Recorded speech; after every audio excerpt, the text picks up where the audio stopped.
And welcome to Tri-State Triumphs, everybody. For Tuesday, June the 9th, we are pleased as heck to be joined by the former Erin Lagemann, who you may remember, outstanding cross-country track and field standout from Pittsfield. She's now Erin Verbeck, who is the Chief Joy Officer for the Joy of Marketing. She is a New York Times bestseller, and she is an absolute marketing guru, which has been a phenomenal career turn from all that has taken place since her graduation from Western Illinois University, where she was also a track and field cross-country standout. And first of all, Erin, that's a really unique, specific journey you've gone on.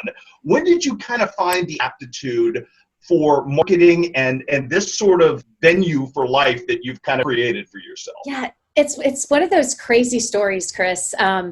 I when I graduated high school, I knew I kind of wanted to go into the advertising world, and so that was the path I took when I went to Western Illinois. And while I was at Western, I did an internship with an ad agency in Springfield, Illinois. And it happened that the person that I did the internship with, her husband was from Pittsfield. And so that's how I got the internship. And fast forward a couple years, I graduated college. This particular woman, who is the co-author of our book, had twins, and I replaced her at the ad agency. Then fast forward another, how many years? 10 years maybe. And she calls me up and says, "Hey, I have this business. I have these two businesses. I can't keep them both up at the same time. I need you to come in and step in and run one of them for me." And a couple of years into it, she said, "Oh, we're going to write a book too while we're at it." So, I mean, it has been a wild ride, that's for sure. You touch on it, and this sort of a lark. You're going to write a book, and all of a sudden, in 2012, becomes a New York Times bestseller. How blown away by that, Erin? You know, I never in a million years would have guessed that would be my path. I mean, my parents are both teachers, but I was not. I love to read, but I never thought that I would be an author. That was definitely not the path I was expecting to take.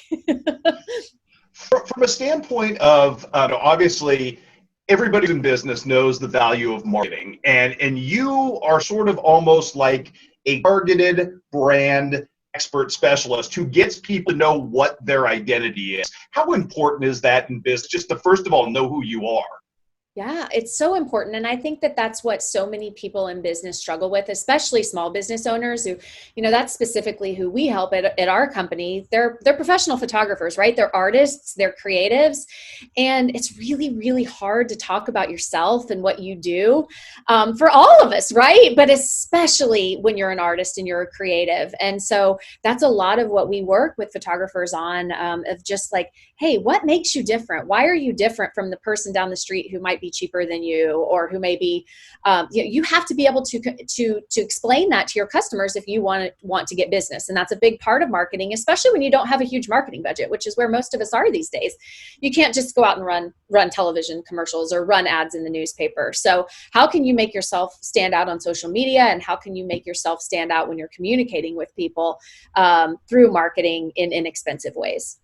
I know from watching some of the stuff, you are very big on not undercutting yourself or discounting yourself or undervaluing the uniqueness of the experience you can bring to people. Why is that so important, Erin? I think for, again, serving a creative audience, we all feel like, oh, if we're cheaper, we'll just get more clients. We're probably not worth that. We've all heard that we're too expensive, that we can go someplace else if there's somebody cheaper. And the reality of it is that you don't need that many clients. You're never going to be able to compete with free. You're never going to be able to, everybody has a digital camera in their pocket, with their iPhone, right? So as a professional photographer, you can't compete with that, right? You're never going to be cheap enough. So instead of devaluing yourself, what can you do that's different? What can you create for a client that nobody else is willing to create, that you're willing to go in and give them an experience that's different? And then you can make a living doing what you love. But if you continue to try to compete with the Walmarts of the world, with, when I got my engagement pictures taken at JCPenney back when they had photo studios, as a small business owner, you can't compete with that, and you shouldn't try, so we say, take competition out of the equation, which is so weird as an athlete, right? Because it's like you go after your competitors, you do it, and really as a small business owner, you want to put them aside and think about yourself and what you can do, and what you can do to make your clients feel special, feel and see the value in you. And that's a huge part of what we do, is stop competing on price, stop trying to give everything away for free, because you're never, ever going to make it in business if you try to do that. You can't beat Walmart. And Walmart's got a great place in the world, right? Like I love that they're out there, but you don't need to compete with them as a small business owner. Erin, I'm going to apologize in advance because this may be the dumbest distillation of what you do you're ever at, but you are in fact coach, which is something that I think comes natural to your upbringing and sort of your path in this world. Do you ever view it like that from your coaching experiences and the way you've been coached, how you coach people in business from heretofore? It's very interesting because my business partner is, she was a D1 volleyball player at Memphis State. And so she and I, they were a top 25 team, like high level, back when she played. And, we run our company with a lot of athletes. And I think that mentality of being able to just dig in, and you might not get it right the first time, you might not win the game the first time, you might, I feel that a lot of what I do is a direct result of that experience of me, being an individual athlete. Track and field is very much an individual athlete sport. And so my business partner, Sarah, she's more of the team builder because she was the volleyball player, right? And you see it. It's just so interesting to see like how that formed so much of how what I gravitate to and what leadership styles I gravitate to, because that's where I stepped into, really feeling like I had something to offer the world, was when I became a runner. And, so it's absolutely, I do a little coaching in our groups, but not a lot. More what I do is run the business behind the scenes, and Sarah's more the face of the business, and and it speaks to the two sports that we did, I think. And I'm going to hold you even harder to that line, because I think everyone I've ever run into who a distance runner is a special, certain kind of, I don't want to say masochist, but there is a certain masochistic, bent to what you put yourself through. How much does that contribute to success as well? Because a lot of distance running is just keep going when every impulse within you is to quit. Yeah, it really, really is all discipline. And I think it taught me from a young age, that I wasn't great when I started. I was terrible. I got cut from the track team in junior high at Pittsfield. I was bad. Now I will say the tryout was like hurdles and 100. So like, I was not going to be good at that, like by any stretch of the imagination. Right. But it took me a while to get good. I had to, years, we're talking years. I had to just keep showing up and I knew I wanted to be an athlete in Pittsfield. Like that was the athletes are who got the attention, right? My stepdad is a basketball coach, like, and I'm not a ball sport girl. Like I'm terrible. I'm not athletic. But this was like, I got enough, like my coach, Mr. Carmichael, he inspired me to just keep going. And he kept saying, like, you can be a star. I know you can be a star at this. You have to just keep going. And that just stuck with me. And in my business today, things go wrong. Right. And I think so much of the time, people would just walk away and say, you know what, I need to try something else, or maybe I need to just go get a job and work for someone else. And that is not how I'm wired. That's not how, but again, I think that wiring is because of being a distance runner and seeing it pay off, that like, I just kept going. And I grew, and all the things that happened. And after years and years of miles, you start to get, some success. And that's what happened with me. But it wasn't until my junior year of high school. And that was, I was into my 5th year of running by that point. Erin, you've kind of alluded to it. I'm going to kind of ask you even more directly.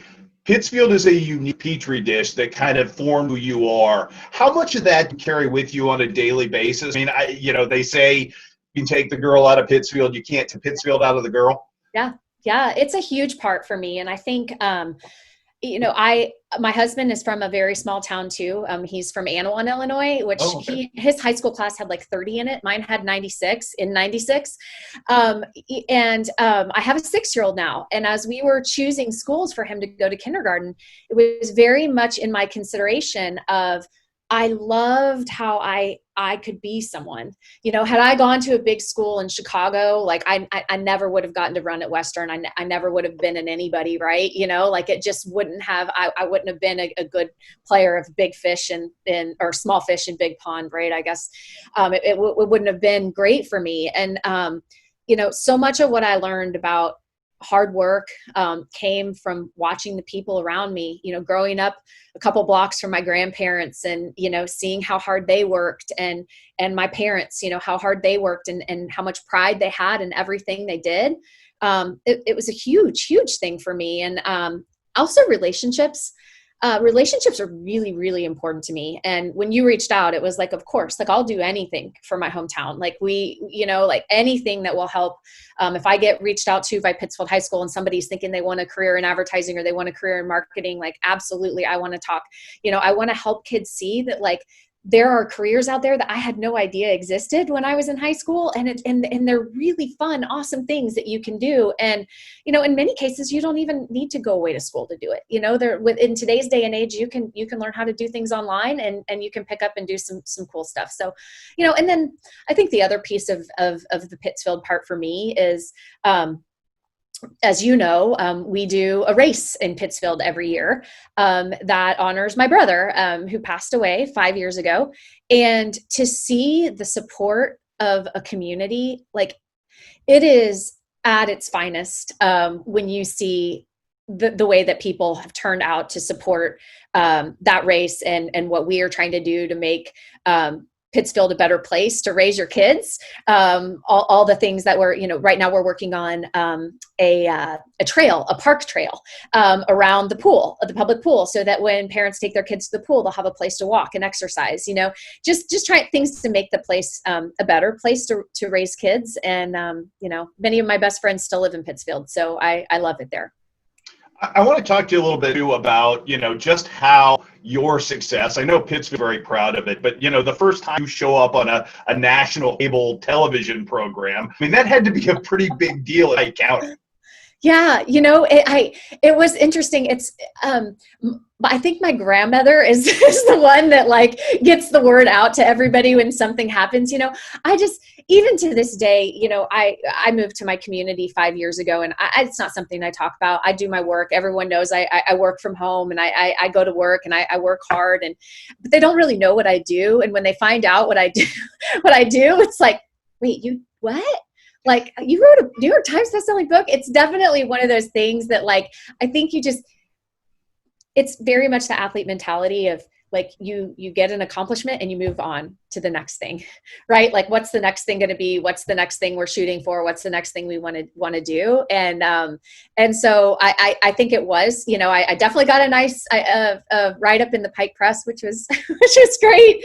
And a lot of people reached out, to congratulate me. And I know, we got a lot of requests for books from Pittsfield. And interestingly, I think, as I mentioned, my business partner, my co-author, her husband's from Pittsfield.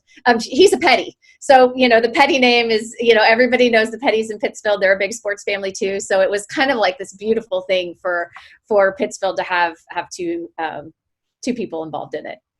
There's a great line in the movie Crazy Rich Asians out, women lifting up an economy. And you talked about how you're targeting creatives, and so many creatives are women. And for you, what does it mean to shine that light to them and to build that bridge into their dreams? That is everything to me. Honestly, that is why I show up at work every day, why I tirelessly work. I had a mom who was there for everything. She was a teacher, and teaching is a very traditional profession that allows moms to be there for almost everything that their kids do. And when I went into business, I thought that it was going to be, I was always going to have to trade off, that I would always be shortchanging either my children, or I was going to be shortchanging my employer. I went corporate. Like that's what after I got my MBA, I went into the corporate world. I worked for the company that owned Travelocity. And as the talk started happening of like, are we going to start a family? How are we going to do this? I just sat there and I thought, like, I don't understand how I'm going to do this. I know I go full bore on everything I do. How am I going to split and do both? And I really got my eyes opened that women can do both. And photography is a great place for them to be able to do both. And if they have the right business model, right? If they're not trying to discount, if they're not trying to be the cheapest out there, you can do it. And, I feel so fortunate that I get to work from home and do what I do at a high level.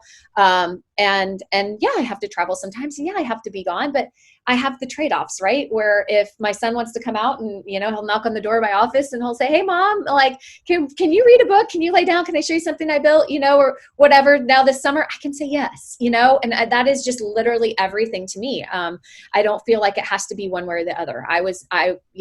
There are ways that you can have a career in the career that you want in the business world and still be able to contribute to your family. And that's what I want to inspire women to see and to be able to do.